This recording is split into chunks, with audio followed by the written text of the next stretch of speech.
तेजस्विनावधीतमस्तु मा विद्विषावहै। ॐ शान्ति शान्ति शान्तिः।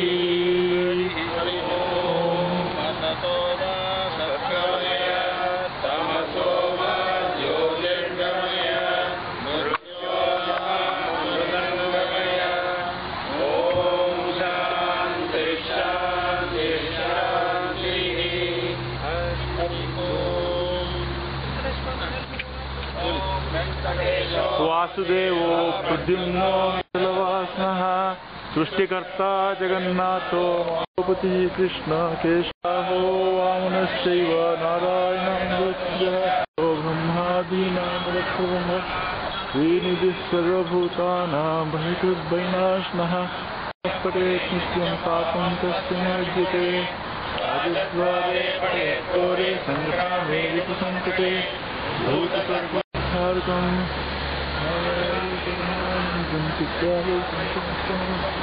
स्वामी दुष्टे नीति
ಮುಂದೆ ಹೋಗಿ ಸ್ವಲ್ಪ ನಾನು ಬರ್ತೀನಿ, ವಿಡಿಯೋ ತೊಗೊಂಡ್ಬರ್ತೀನಿ.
ಸಾಧಯಿಷ್ಟಾನಿ ಮಾಧವ.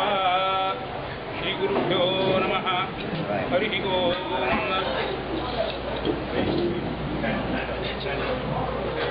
ಎಲ್ಲ ಕನ್ನಡದವರಿದ್ದಾರೆ, ನಾನು ಕನ್ನಡದಲ್ಲೇ ಮಾತಾಡೋದು. ದಯವಿಟ್ಟು ಕನ್ನಡ ಕೇಳಿದ್ರು ಅವರು ಇಂಗ್ಲೀಷ್ ಆಚಾರ್ಯರು ಕನ್ನಡದವರು ಬಂದಿದ್ದಾರೆ. ನಮಸ್ಕಾರ.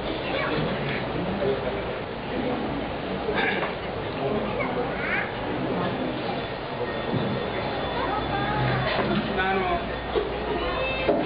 ಕೆಲವು ನಿಮಿಷ ಪ್ರವಚನ ಮಾಡ್ತೇನೆ ಅಂತ ಹೇಳಿದ್ರು. ಆ ಶ್ರೀನಿವಾಸನ ಸನ್ನಿಧಿ ಒಳಗ ಪ್ರವಚನ ಅನ್ನೋ ಶಬ್ದ ಬಹಳ ದೊಡ್ಡದು.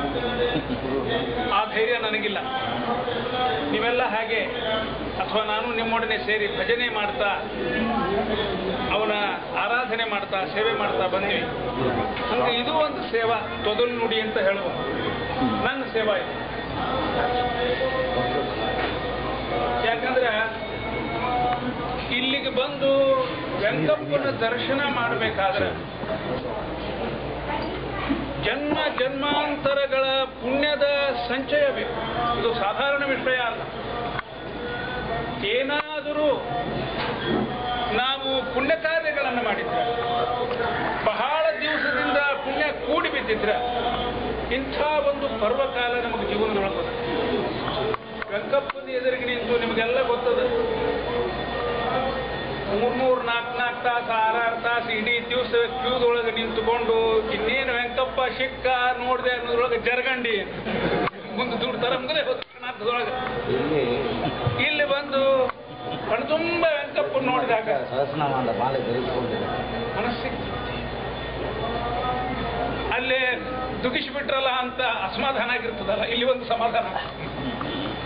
ವೆಂಕಪ್ಪನ ನಿಂತು ಕಣ್ತುಂಬ ಮನಸ್ಸು ತುಂಬ ನೋಡಿ ಸಂತೋಷ ಪಡುವಂಥ ನಮ್ಮ ಅಮೆರಿಕಾದೊಳಗಿರೋ ಭಕ್ತರ ಭಾಗ್ಯ ಈ ಪಿಟ್ಸ್ಬರ್ಗ್ ಟೆಂಪಲ್ ಅಂತ ಧಾರಾಳವಾಗಿ ಹೇಳೋದು.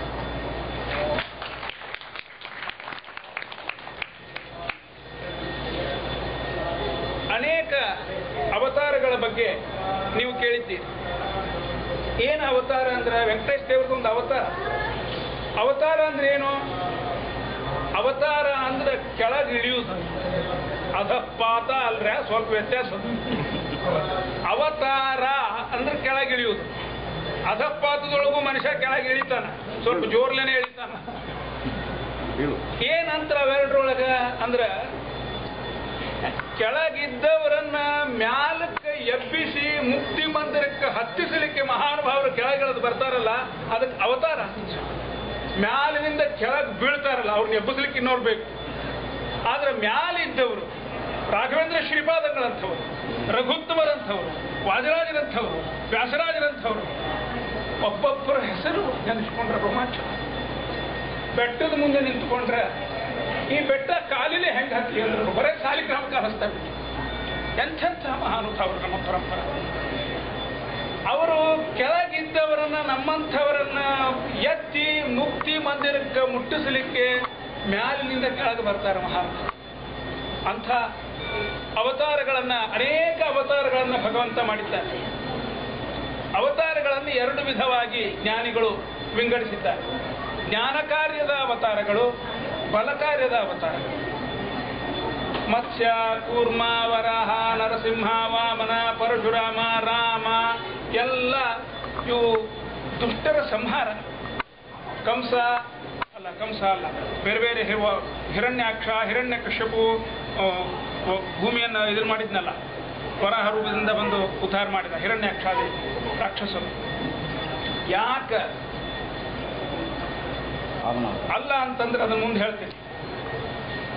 ಜ್ಞಾನ ಕಾರ್ಯದ ಅವತಾರಗಳು ಹಂಸ, ಮಹಿದಾಸ, ಐತರೇಯ, ಕಪಿಲ, ಬುದ್ಧ ಇವೆಲ್ಲನೂ ಜ್ಞಾನ ಕಾರ್ಯದ ಅವತಾರ. ಏನ್ರಿ ನಮ್ಮ ಕೃಷ್ಣನ್ ಬಿಟ್ರಲ್ಲ, ಮರಿತೇನು? ಇಲ್ಲ, ಸ್ಪೆಷಲ್ ಅವ ಜ್ಞಾನ ಕಾರ್ಯನೂ ಮಾಡ್ಯಾನ, ಬಲ ಕಾರ್ಯನೂ ಮಾಡ್ಯಾನ. ಅವನು ಎಲ್ರು ನೀವು ಕ್ಲಾಸಿಫಿಕೇಶನ್ಗೆ ಶುರು ಹಂಗಿಲ್ಲ. ಮಹಾರಾಯ ಗೀತೋಪದೇಶವನ್ನು ಮಾಡಿದ, ಜ್ಞಾನ ಕಾರ್ಯ ಮಾಡಿದ. ಕಂಸ, ಜರಾಸಂಧ, ಪೂತನ ಮುಂತಾದ ರಾಕ್ಷಸರ ಸಂಹಾರವನ್ನು ಮಾಡಿದ. ಆದ್ದರಿಂದ ಎರಡನ್ನೂ ಸಾಧಿಸಿದ ವೈಶಿಷ್ಟ್ಯಪೂರ್ಣವಾಗಿರ್ತಕ್ಕಂಥ ಅವತಾರ ಕೃಷ್ಣ ಅವತಾರ. ಭಗವಂತಗ ತ್ರಿಯುಗಭೂತಿ ಅಂತ ಹೆಸರು.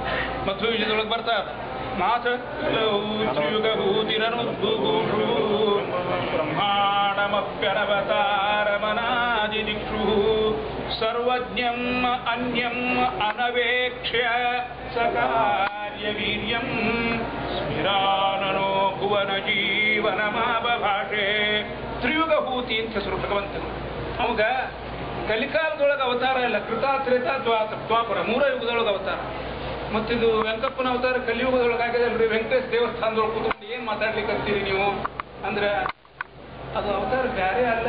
ಅದು ಯಾವ ಅವತಾರ ಅದು? ಆ ಮದುವೆ ಒಳಗೆ ಕೇಳ್ತಾರ, ಯಾರೋ ನೀನು? ನನ್ನ ಹೆಸರ್ಯ ಕೃಷ್ಣ ಅಂತ ಹೆಸರು. ನಂತ ನಮ್ಮವ್ವ ಕಪ್ಪಿದ್ದೀನಲ್ಲ, ಹಿಂಗಾಗಿ ಕೃಷ್ಣ ಕೃಷ್ಣ ಅಂತ ಹೆಸರು. ಎಷ್ಟು ಕಪ್ಪು ಅಂದ್ರ ಕಪ್ಪಿಗೆ ಹೆಪ್ಪು ಹಾಕಿದ್ರೆ ಎಷ್ಟು ಕಪ್ಪು ಅಷ್ಟು ಕಪ್ಪು. ಕಪ್ಪು ಹೆಪ್ಪು ಮುರಿದದ್ದ ಮುದ್ದು ಮಗ ಯಾರೇ ಇವನು ಎಂದು ಕೇಳೆ ಜಾಜಿ ನೀರಲ ಹೇಳಿತು ಇವ ನಮ್ಮ ನೇರ ಬಂಧು. ಕೃಷ್ಣ ಸಾಗುವಾಗ 2 ಮರಗಳು ಒಂದಕ್ಕೊಂದು ಸಂಭಾಷಣೆ ಮಾಡಿದ್ವು. ಜಾಜಿ ಕೇಳ್ತೆ ಅಂತ ನೀರಲ ಮರಕ್ಕ, ಏನ್ ಚಂದಿದ್ದಾರೆ, ಏನು ಮುದ್ದು ಇದು ಅಂದ್ರೆ, ಯಾರಂತ ತಿಳ್ಕೊಂಡ್ಯವ? ಕಪ್ಪು ಕಪ್ಪಿಗೆ ಹೆಪ್ಪು ಹಾಕಿದ್ರೆ ಹೆಂಗಿರ್ಬೇಕು ಹಂಗಿದ್ದಾನಿವ ಅಂತ.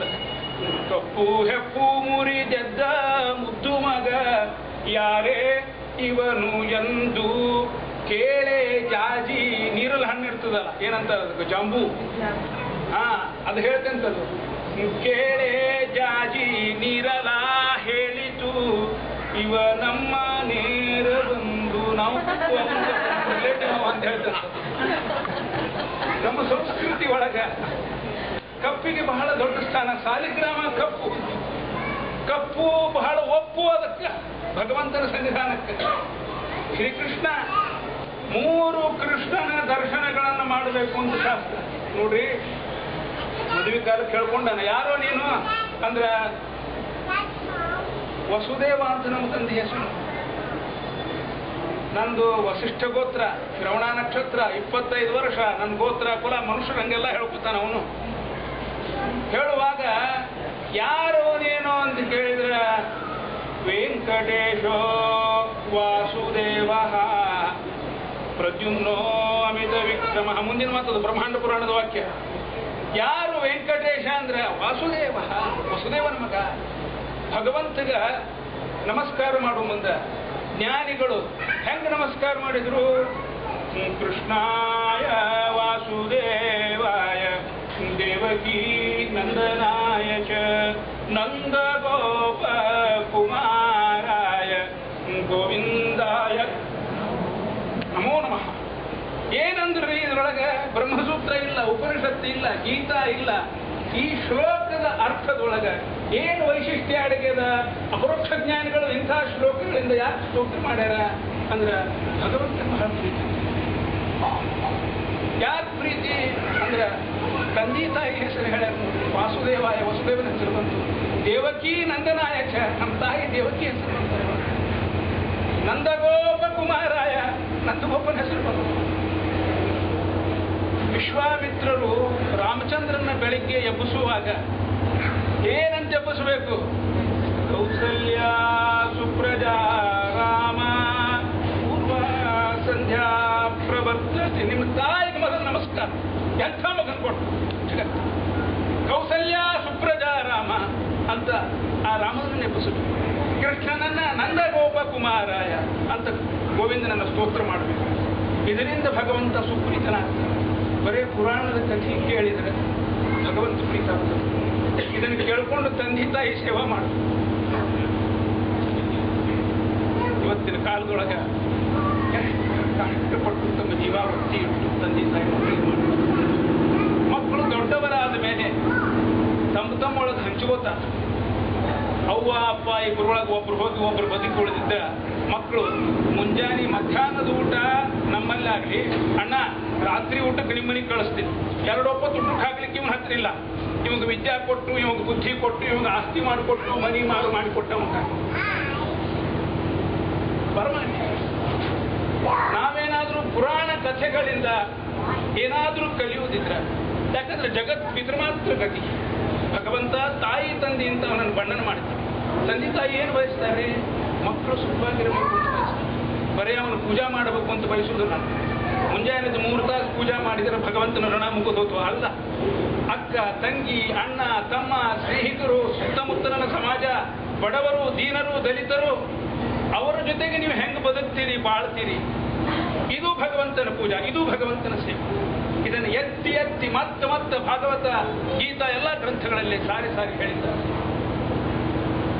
ಅಂತೂ ಜ್ಞಾನ ಕಾರ್ಯ, ಬಲ ಕಾರ್ಯ ಅಂತ 2 ವಿಧವಾದ ಅವತಾರಗಳು. ಕೃಷ್ಣಾವತಾರ ವೈಶಿಷ್ಟ್ಯಪೂರ್ಣವಾಗಿರ್ತಕ್ಕಂಥದ್ದು. 3 ಕೃಷ್ಣನ ದರ್ಶನ ಮಾಡಬೇಕು ಶಾಸ್ತ್ರ. ಒಂದು ದ್ರವ್ಯ ಬ್ರಹ್ಮ, ಒಂದು ಅನ್ನ ಬ್ರಹ್ಮ, ಒಂದು ನಾದ ಬ್ರಹ್ಮ. ದ್ರವ್ಯ ಬ್ರಹ್ಮ ತಿರುಪತಿ ತಿಮ್ಮಪ್ಪ, ಏನು ಅಪರಂಪಾರೇಶ್ವರ. ಅನ್ನ ಬ್ರಹ್ಮ ಉತ್ತರ ನೋಡ್ರಿ ನಮ್ಮ ಆಚಾರ್ಯ ಉಡುಪಿ ಶ್ರೀಕೃಷ್ಣ ಅವರ ಅರ್ಚಕ. ನಾದ ಬ್ರಹ್ಮ ಪಂಢರಪುರದ ವಿಠ್ಠಲ. ವಿಠ್ಠಲ ವಿಠ್ಠಲ ವಿಠ್ಠಲ ವಿಠ್ಠಲ ವಿಠ್ಠಲ ವಿಠ್ಠಲ ವಿಠ್ಠಲ ಯುದ್ಧಂ. ಮತ್ತ ಅದೇ ಶಬ್ದ, ಅದೇ ಗುಂಗು, ಅದೇ ನಾದ. ಏನ್ರಿ ಇವ್ರಿಗೆ ಬೇರೆ ಶಬ್ದ ಸಿಗಲಿಲ್ಲೇನು? ಕೇಶವ ಕೇಶವ ಮಾಧವ ಮಾಧವ ಗೋವಿಂದ ಗೋವಿಂದ ಪುರಂದರ ಒಂದೇ. ವೊಕ್ಯಾಬ್ಯುಲರಿಗೆ ಏನಾದ್ರೆ ಕೊರತಿತ್ತೇನು ಮಹಾರಾಯರಿಗೆ? ಆ ಶಬ್ದ ಅಂದ್ರೆ ಒಮ್ಮೆ ಅಂದು ಬಾಯಿ ಸುಮ್ಮನಾಗುದಿಲ್ಲ, ಅಷ್ಟು ರುಚಿ ಅದು. ಗೋವಿಂದ ಅನ್ನು ಗೋವಿಂದ, ಗೋವಿಂದ ಅನ್ನು ಗೋವಿಂದ, ಯಾಕೆ ಒಂದೇ ಗೋವಿಂದ ಯಾಕಿಲ್ಲ ಅಲ್ಲಿ? ಒಮ್ಮೆ ಅಂದ್ರೆ ತೃಪ್ತಿ ಆಗುದಿಲ್ರಿ. ಅವನ ಹೆಸರು ಅಷ್ಟು ಮಧುರ. ಅಧರಂ ಮಧುರಂ ನಯನಂ ಮಧುರಂ ಹಸಿತಂ ಮಧುರಂ ಮಧುರಾಧಿಪದೇ ರಖಿಲಂ ಮಧುರಂ. ಇದು ಆ ಭಗವಂತ. ಅಂಥ ಆ ಸ್ವಾಮಿ ಒಂದು ಸನ್ನಿಹಿತನಾಗಿದ್ದಾನೆ. ಮಂಗಳಾಚರಣ ಶ್ಲೋಕದಲ್ಲಿ ಅವನ ಅವತಾರದ ಉದ್ದೇಶವನ್ನು ಸ್ಪಷ್ಟವಾಗಿ ಹೇಳಿದ್ದಾನೆ. ಯಾಕೆ ಈ ಎಲ್ಲ ಅವತಾರಗಳು, ಜ್ಞಾನ ಕಾರ್ಯದ ಅವತಾರ, ಬಲ ಕಾರ್ಯದ ಅವತಾರ ನಾನು ಹೇಳಿದೆ ಅಂದ್ರೆ, ವೆಂಕಪ್ಪನ ಅವತಾರ ಎಂಥದ್ರಿ? ಜ್ಞಾನ ಕಾರ್ಯದ್ದು, ಬಲ ಕಾರ್ಯದ್ದು. ರಾಕ್ಷಸರ ಸಂಹಾರ ಮಾಡ್ಯ ನೀನು? ನಾವೆಲ್ಲ ಕೇಳಿಲ್ರಿ, ಮತ್ತೆ ನೀವೇನ್ರಿ ಕೇಳಿದ್ರೆ ನಮ್ಗೆ ಹೇಳಿ. ಏನಾದ್ರೆ ಗ್ರಂಥ ಬರದಾನೇನು? ಗೀತೋಪದೇಶ ಅಂಥದ್ದು ಇಲ್ಲ. ಜ್ಞಾನ ಕಾರ್ಯನೂ ಇಲ್ಲ, ಬಲ ಕಾರ್ಯನೂ ಇಲ್ಲ, ಮತ್ತು ನಿಮ್ಮ ಅವತಾರದ ಉದ್ದೇಶದೊಳಗೆ ಯಾವೂ ಇಲ್ಲ. ಅದರೊಳಗೆ ವೆಂಕಪ್ಪನ ಅವತಾರ ಅಂಥದ್ದು. ಅದಕ್ಕೆ ಹೇಳ್ತಾರೆ ಜ್ಞಾನಿಗಳು, ಇವೆಲ್ಲದಕ್ಕಿಂತ ಹೆಚ್ಚಿಂದು ಅಂತ ಹೇಳ್ತಾರೆ. ಬರೇ 10 ತಲೆ ಇದ್ದವರು ರಾಕ್ಷಸರಲ್ಲ. ಒಂದೇ ತಲೆ, 2 ಕಣ್ಣು, ಒಂದೇ ಮೂಗು, 2 ಕಿವಿ ಇಟ್ಕೊಂಡು ನಮ್ಮ ಹಂಗ ನೋಡ್ಲಿಕ್ಕೆ ಸಂಭಾವಿತರು ಇರ್ತಾರಲ್ಲ, ಒಳಗೆ ರಾಕ್ಷಸರು ಇರ್ತಾರೆ. ಅಂಥ ಮಂದಿ ಬಹಳ ಕಲಿಕಾರ. ಅವರನ್ನ ಶಿಕ್ಷಣ ಮಾಡಿ ಸಾತ್ವಿಕ ಭಕ್ತರನ್ನ ಉದ್ಧಾರ ಮಾಡಬೇಕಾದ್ರೆ ಬಹಳ ದೊಡ್ಡ ಕೆಲಸ. ಎಂಥೆಂಥ ಅಪರಾಧಗಳನ್ನ ಮಾಡಿ ಸ್ವಾಮಿ ಸನ್ನಿಧಾನಕ್ಕೆ ಬರ್ತಾರೆ, ಆದರೂ ಅವ್ರನ್ನ ಉದ್ಧಾರ ಮಾಡ್ತಾನೆ ಸ್ವಾಮಿ. ರಾಘವೇಂದ್ರ ಶ್ರೀಪಾದಂಗಳವರು ಶ್ರೀನಿವಾಸನನ್ನ ಭಕ್ತಾಪರಾಧ ಸಹಿಷ್ಣು ಅಂತ ಪ್ರಾತಃ ಸಂಕಲ್ಪ ಗದ್ಯದೊಳಗೆ ಕರೀತಾರೆ. ಬೇರಿಷ್ಟವ ಕೊಡುವ ಭಕ್ತರ ತಪ್ಪು ನೋಡದೆ ಬಂದು ಕೋರೆವ. ನಮ್ಮ ತಪ್ಪೇನಾರೆ ಕೌಂಟರ್ ಮಾಡಿದ್ರೆ ನಮ್ಮನ್ನ 3 ಮೈಲಿ ದೂರ ಹೊರಗಾಟ್ಬೇಕು, ಒಳಗೆ ಬರಿಸ್ಕೊಡ್ಬಾರ್ದು ಅಂಥ ಪಾಪಿಗಳನ್ನ. ಆದ್ರೆ ಅವ ಸ್ವಾಮಿ ಗುಣ ಎಂಥದ್ರಿ? ಬೇಕಾದಷ್ಟು ಅಪರಾಧ ಮಾಡಿರಲಿ, ಆ ಭಗವಂತನ ಮಂದಿರದೊಳಗೆ ನಿಮಗೆ ಸುಸ್ವಾಗತ. ಏನು ಒಂದು ಕರಾರು ನೋಡ್ರಿ ಮುಂದೆ, ಕುರುವತೆ ಕರ್ಮ ಯತ್ಪ್ರೀತಯೇ ಸಜ್ಜನಾ ವಾಸುದೇವಂ ದೇವತಾ ಮಂಡಲ ಅಖಂಡ ಮಂಡಲಂ. ಇಂದ ಏನದ ಆಗ್ಲಪ್ಪ, ಇನ್ನು ಮುಂದೆ ಇಲ್ಲಿ ಬಂದಾಗಿನಿಂದ ಮುಂದೆ ಕುರುವತೆ ಕರ್ಮ ಯತ್ಪ್ರೀತಯೇ, ಭಗವಂತನ ಪ್ರೀತ್ಯರ್ಥವಾಗಿ ಕರ್ಮಗಳನ್ನು ಮಾಡ್ತಾ ಹೋಗ್ರಿ ಜೀವನದೊಳಗೆ. ಇಲ್ಲಿಂದ ಒಯ್ಬೇಕಾಗಿದ್ದ ಮೆಸೇಜ್ ಇದು ಒಂದೇ. ಆ ಸ್ವಾಮಿ ಸನ್ನಿಧಿಯಿಂದ ಸಂದೇಶ ಏನು? ಹಿಂದಾದುದಾಗಲಿ ಏನೇನೋ ಅಪರಾಧ ಮಾಡಿನ ಸ್ವಾಮಿ, ತಿಳಿದು ತಿಳಿಯೋದೇನು, ಇವತ್ತಿನ ಸನ್ನಿಧಿಗೆ ಬಂದೀನಿ ನಾನು ಅದೃಷ್ಟದಿಂದ. ಒಂದೇ ಒಂದು ಪ್ರಾರ್ಥನಾ ಏನು? ಇನ್ನು ಮುಂದೆ ಭಗವಂತನ ಪ್ರೀತ್ಯರ್ಥವಾಗಿ ಕರ್ಮಗಳನ್ನು ಮಾಡುವಂಥ ಬುದ್ಧಿ ಕೊಟ್ಟು ಅದೊಂದು ಸಾಕು, ಎಲ್ಲ ಸರಿ ಹೋಗ್ತದೆ. ಯಾಕೆ ನಾವು ತಪ್ಪುಗಳನ್ನು ಮಾಡ್ತೀವಿ ಅಂದ್ರೆ ದೊಡ್ಡ ಗುರಿ ಬಿಗ್ ಪಿಕ್ಚರ್ ಕಣ್ಮುಂದೆ ಇರುವುದಿಲ್ಲ, ಶಾರ್ಟ್ ಸೈಟೆಡ್ ಆಗಿ ತಪ್ಪುಗಳನ್ನು ಮಾಡ್ತೀವಿ. ಕುರುವತೆ ಕರ್ಮ ಯತ್ಪ್ರೀತಯೇ ಸಜ್ಜನ, ಆ ಭಗವತ್ ಪ್ರೀತ್ಯರ್ಥವಾಗಿ ನಾವು ಕರ್ಮಗಳನ್ನು ಮಾಡ್ತೀವಿ ಅಂತಕ್ಕಂಥ ದೊಡ್ಡ ಗುರಿಯನ್ನು ಮನಸ್ಸಿನಲ್ಲಿ ಇರಿಸಿಕೊಂಡು ಜೀವನವನ್ನು ಮುಂದುವರಿಸಿದರೆ ಜೀವನ ಪಾವನವಾಗಬಲ್ಲದು, ನಮಗೂ ಇತರರಿಗೂ ಬೆಳಕಾಗಬಲ್ಲದು ಅಂತ ಎರಡು ಮಾತುಗಳನ್ನು ಹೇಳಿ ನನ್ನ ಅಲ್ಪ ಸೇವೆಯನ್ನು ಆ ಶ್ರೀ ಶ್ರೀನಿವಾಸನ ಸನ್ನಿಧಿಯಲ್ಲಿ ಭಕ್ತಿಯಿಂದ ಸಮರ್ಪಿಸ್ತಾ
Nalla te dira eri da sole